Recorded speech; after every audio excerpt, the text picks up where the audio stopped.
All right. My name is Josh Franklin. I interned for a bunch of departments this year. It started with risk management with Pamela, and it moved down to real estate, and then it closed at human resources. So I've had this pretty broad experience. And I found this time-lapse construction video of the building here, so I thought I could use that. So, I was born and raised here, just honest to God, right down the road. And, and it was, I didn't really know much about my culture. I didn't really have the chance to really dive into, what specific tribe I came from. I know what village I came from. I came from Mountain Village, but that's as far as I got with my grandparents. So this experience has allowed me to really take the time to find out where the bloodline goes, because I think it's really important. So I graduated from West High in 2010. I attained an associate's degree in business administration from ACC in 2013. And I'm currently pursuing a bachelor's at APU. And one of the coolest things is I was actually privately invited to attend the ANELP course this fall underneath Beverly Dennis. And I know that it's considered a privilege to be at this course because you have to either be a master's student or a native executive from a native corporation. So that's pretty cool. I'm actually really excited for that. I have 9 courses left until I'm finished, so I'm like just a few months away. So this was the first email I received from Darla. It was literally buried in spam. And I'm like, who is Darla? So I looked it up. I'm like, this sounds pretty fun. Maybe this could be cool. And so I wanted to show this because the emails worked and they were able to actually get most of us into the door. And it was just, so this was the first contact that I received. The next was a phone call conversation with Darla, and I looked it up on my phone the other day, and it lasted for 47 minutes. We had this phenomenal conversation about how we got directed to try and see what CIRI looked like from the inside, and see what what really goes on in the inside, and just life experiences, and it was just a phenomenal conversation. So she was interested. I think she was hooked. So. So she gave me a call. She said, hey, why don't you come in for an interview? I said, sure. So I walked in, and I had the same experience you all had, which was, oh my God, this is a hotel. So I took the elevator. The elevator is mind-blowing. It talks to you. There's no buttons inside. And I went up to the lobby, and every floor that I went on, it was just awe-inspiring. It's just like, oh my God. I did not know a building could look like this. So every corner was beautiful and stunning. And we had the interview in this room, just right around the corner from your office. And I was interviewed by Randy and Darla, and we had this really cool conversation about where I wanted to go in my life. And I kept telling them, like, I have no idea. And Randy said, well, why don't you just come over to real estate? We'll see what that looks like. If you don't mind working fast pace, come give it a try. I said, no, sure. So I left, and Darla said, okay, I'm going to give you a call when we're ready. And well, it took a little bit. So as we're waiting for Darla to call back, this is my grandmother. Her name is Esther Marcel Combs. She was born in Mountain Village. She was raised in Anchorage and went to West High School, got her bachelor's degree from APU, and then got her master's degree in rural housing development. So as far as education goes, she's definitely been a mentor for me 100%. And she was the one that pushed me to go try this CIRI experience. She was the president and CEO of Cook Inlet Tribal Council, and she's a board member of Doyon. And she currently works as a supplemental housing grant program manager at Alaska Housing. And she just celebrated her 79th birthday. So there's no way for you to say when she's in the room that I had a long day, because there's just no way. I mean, she's a powerhouse, so I look up to her every day. This is my dad.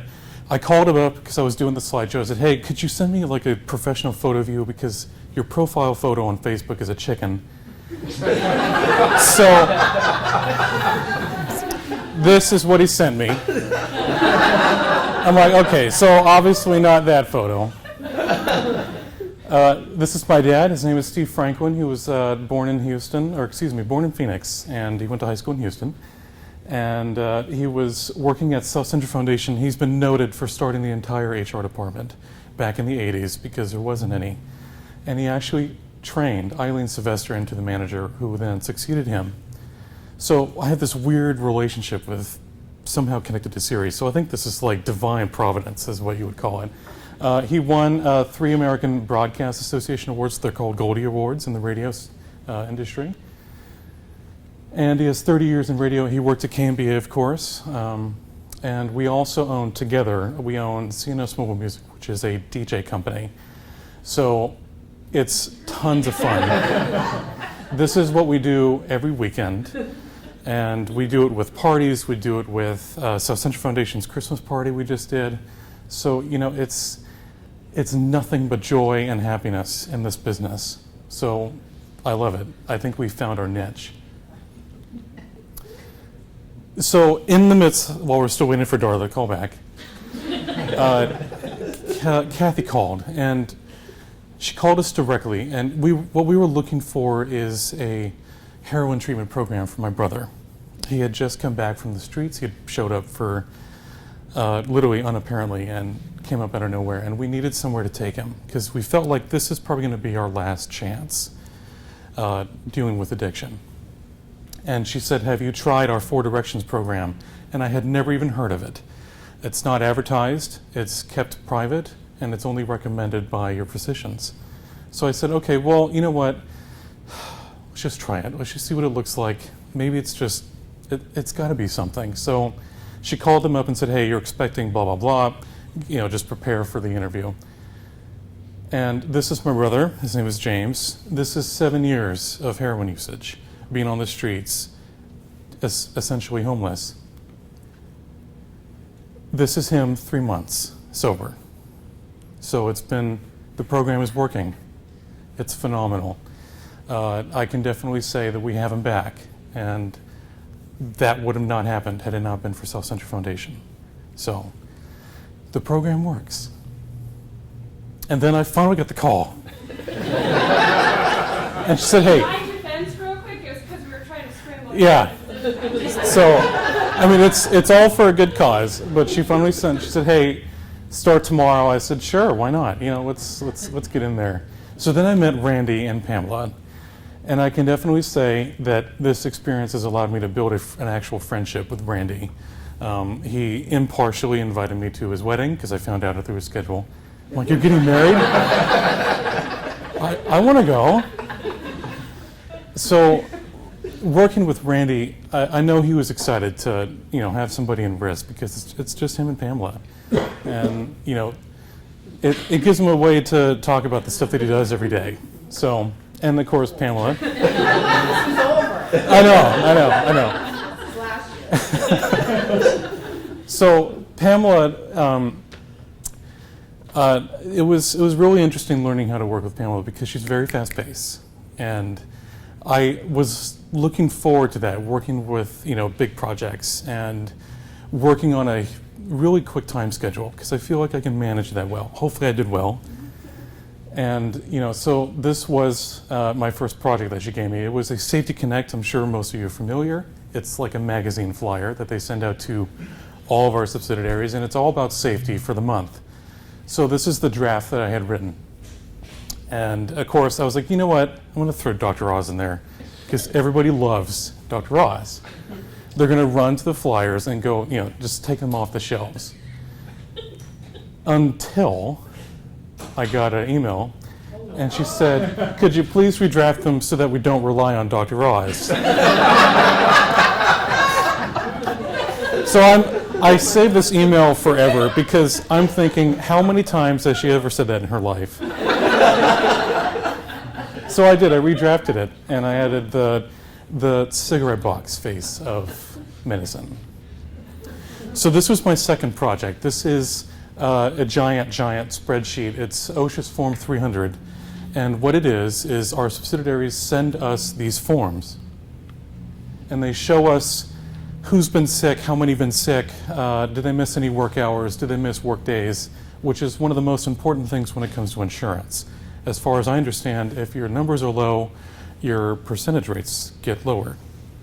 So it's important that no one gets sick and no one gets hurt, which is Pamela's job.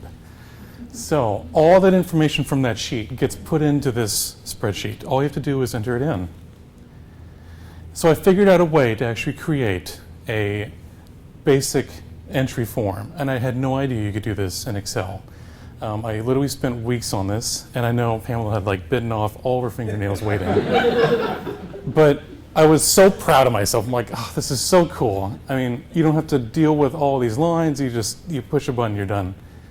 So what all that information does is I programmed it to get categorized by the companies. So Cruise, Northwind, CIRI Services, Fire Island, and you can see the total recordable incident rates, the days away rate. You can see it, it's all live. So all you have to do is enter in the numbers and you get your reports. So I figured, okay, well, what if somebody's using it and they want 2D graphs? So I gave them your 2D graphs. Seriously, if you enter the numbers, it automatically updates these graphs. So all you have to do is just click print. But Pamela wanted line graphs, so I gave her line graphs. So this sheet,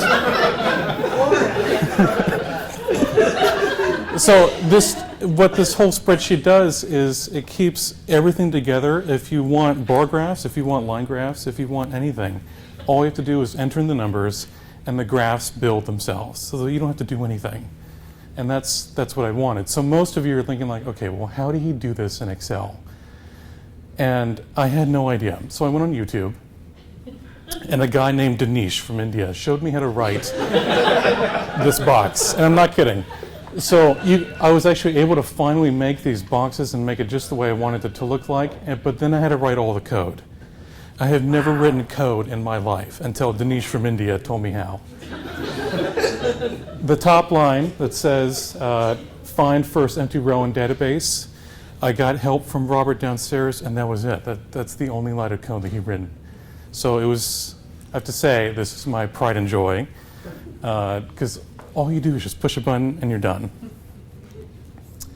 So then Pamela asked me to write a safety policy, and it was kind of just see what you can come up with, look at other things online, just, build me something that I can work with. So I kind of just found basic things that apply to CIRI and basically applies at the corporate level so that we can be able to hand it to our subsidiaries and say everybody abides by these safety policies. I didn't get a chance to get a review from Pamela. I believe I was leaving and transitioning to a different department. So then she asked me for the bonding utilization graphs, and I have no idea what bonding means. I'm like, what is bonding? So I Googled it again, and I'm like, oh, so Dinesh from India told me what bonding is. It's 30 million, 60 million, and 100 million. I'm not kidding. So as far as I know, she used it for her board meeting. So that's, thank God, it was good. And of course, throughout this entire experience, I was also helping her with the safety trainings of every employee ever. And I was keeping track of who was receiving training and who has not received training. And I think Dave is the last one. So then I went downstairs. Dave got thrown under the bus. So I went downstairs, and that's when I met the real estate team. And I have to say, the experience was phenomenal. Everybody down there is like a family. And I know these are terrible photos, sorry guys. I stole it from the I Am thing. And it was just cool. There's such a lively team. I mean, Chad, your team they communicate with each other, they hang out with each other, they joke with each other. And like I said, I think I was talking to Greg, like, there's like real laughter down here. Like, it's phenomenal. So I sat between Michelle and Sarah. And Michelle was, oh my God, she was a paramount experience in my real estate, in the real estate level. And Sarah actually helped me with one of the most major projects I have ever worked on, and it was because of her I was actually able to finish it. So I really do owe this to you, really, honestly. So then I met Amanda. Amanda came up to me, it was my first day, and she just said, like, hey, I notice you're new around here. I said, I am new. I have no idea what I'm doing. And she said, do you have an hour? I would like to pull you into the conference room and really show you what real estate does in all of their programs. I'm like, sure. Well, yes. So she sat with me and she explained all the properties, what's going on with them, what's happening. And it was just, I have to say, it was one of the most poignant experiences in this entire internship. Just to have somebody step up to me and say, hey, let me help you. Let me show you who CIRI is. So I thought that was really cool. And these are the 3 pieces of land that Randy was having me look at. And he wanted me to do like a survey, go see what it's like out there, take some photos. This is the Marriott Hotel. This is Snow White Cleaners, and that's Platinum Jack. So you can kind of get the idea of where it is. It's literally 3 lanes of parking. It's nothing fancy. And he said, just go out there, just bring me some info back. So what I made for him was an entire map. I know it's kind of hard to see. This map shows the owner of every parcel that's nearby. It shows the land value. It shows the building value. It also shows the square footage size. So it really shows you how much these parcels are really worth when you look back. So some of them might have a high price tag, but if you really compare to the rest of the neighborhood, no, they're only worth $400,000, which is still pretty crazy. Then I wrote the RFP, and I'm going to pass this around to you. So Randy needed an RFP to submit to the state to see if we were qualified enough to purchase this land and see what we can do with it. And he just said, I just need something I can pull off the shelf and just add some information to it. And so I did. What you're seeing in front of you is every single piece that is required in an RFP from the municipality. If you don't have one bullet point, or if a letter's missing from a word, you get revoked. So it's extremely important that you follow this template. And it shows everything that you need, all the information about your resume, the people about the team. I have never heard of an RFP in my life. And I was calling and communicating with City Hall. They were trying to give me tips and pointers because I said, I'm an intern, I'm literally drowning. I have no idea what this is. They're like, well, it's out of our range to help you, but we'll email you some things. And they did. And then I realized, oh my God, it's not going to get finished because I was just hitting a wall. Everywhere I went, I was hitting a wall. And then Sarah brought in her old employer's RFPs from her past employer. And she said, hey, I got something at home you might like. It's literally sitting in a box in my bedroom. Maybe you might need it. So she brought it in, and it was exactly the way it was supposed to be written. It was exactly the way it was supposed to be laid out. I was able to use that and build the entire template and turn it in before I left real estate. So she is directly responsible for my success. It's called teamwork. Teamwork. So then from there I went downstairs again, and I went to HR. And HR called and said, hey, we have this project for you. Could you come down and take a look at it? And it was just, they needed an extra hand on the Alaska Native Hire website. Just somebody who can really play with the website and find some, tips and pointers. Do we need to fix this? Should we add that?